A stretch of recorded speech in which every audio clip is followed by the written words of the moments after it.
This is a World Cup 2026 update. Now reporting from the TNO Sports Desk, Talking Ginger. Good morning, everyone, and welcome to day 26 of the FIFA World Cup. Let's get straight into it with our match recaps from yesterday. On the schedule, we had Brazil against Norway and Mexico against England. Erling Haaland struck 2 late goals as Norway stunned Brazil yesterday by winning 2-1 in East Rutherford, New Jersey to reach the World Cup quarterfinals. The Manchester City striker underlined his status as one of the world's leading goal scorers by notching his 6th and 7th goals of the tournament in the final 11 minutes. Neymar's stoppage time penalty was little consolation for 5-time winners Brazil, for whom Bruno Guimarães, hopefully I'm saying that right, saw an early penalty save that they crashed out in the round of 16. Stale's soul back inside have progressed to the last 8 for the first time in their first World Cup tournament in 28 years. And staying with Brazil, Neymar says he is done playing for Brazil's national team, making the announcement after that loss yesterday. In a post to Global, he says, "I tried. It started here at MetLife Stadium, and I finished here. It is now over." Neymar, 34, played his first game for Brazil on August 10th, 2010, a friendly against the United States at the stadium in East Rutherford, New Jersey. He is Brazil's all-time top scorer, and ironically, he got his first goal for his country ahead of global football icon Pelé. Against Norway, he scored from a penalty kick in the final minutes after being brought on as a substitute. He collapsed in tears when the final whistle went and had to be consoled by teammates.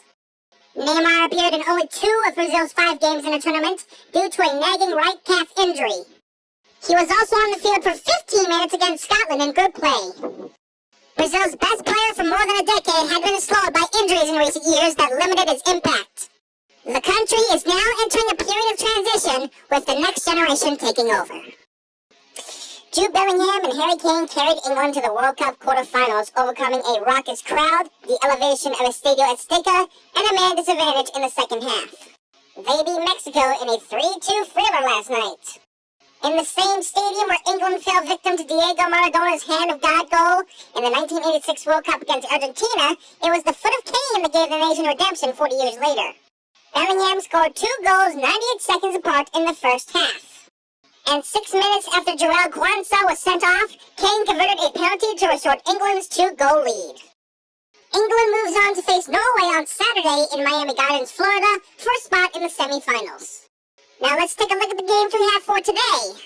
On the schedule, we have Portugal against Spain and the United States against Belgium. A clash of generations awaits today as aging football star Cristiano Ronaldo goes up against teen prodigy Lamine Yamal in the World Cup round of 16 match between Portugal and Spain. The Iberian Derby marks a rematch of last year's UEFA Nations League final, which Portugal won by beating European champion Spain on penalties.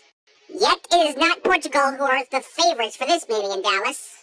After squeezing their way into the last 16 and a tumultuous run in the group stage, Ronaldo and his side face an uphill task to outshine Spain's new golden generation.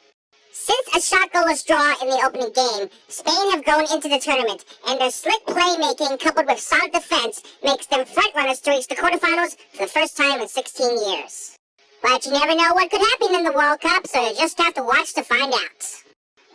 Even before a ball is kicked, the dirty game is underway, and it's the USA that has the advantage. An unfair one, some might argue. Less than 48 hours before the USA's last 16 tie against Belgium, US President Donald Trump personally urged FIFA and its chief, Gianni Infantino, to review a case pertaining to the American team, according to multiple reports. It was about a red card handed out to their informed striker, Folarin Balogun, in the last game. Normally, such a booking leads to at least a 1-game suspension, but the USA is alleged to have used its trump card. And just like that, FIFA made the unprecedented decision to suspend Balogun's automatic red card ban. The controversial call to clear Balogun to play in today's decisive World Cup knockout tie left many wondering about the increasing influence of politics in football. The call also thrust FIFA's disciplinary process into the global spotlight, albeit for the wrong reasons. Whether that decision works against Belgium remains to be seen, but after days of lobbying, the pressure is now firmly on the USA to step up in Seattle and chase their first quarterfinals berth in more than 2 decades.